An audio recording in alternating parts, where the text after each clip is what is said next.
একটু বিরিয়ানি দে না। আসছি বাবু।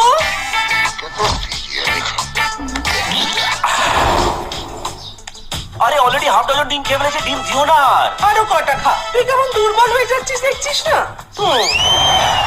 কমলা, তোমার ভাইকে আর ডিম খাইও না, তারপর দেখবে ওই মোরগ ঝুটি কাল সকালবেলায় ককা ককা ককা ককা করে ডাকছে। কথা কম, যা দিচ্ছি মুখ বুঝে খাও।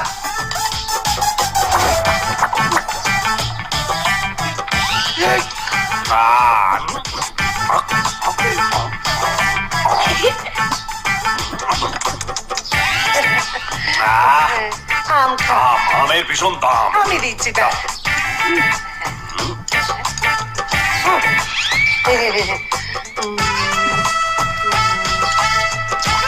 কি হলো এটা? ওটা ওই খা, আমি সকাল থেকে রাত অব্দি খাটি, ওর বেলায়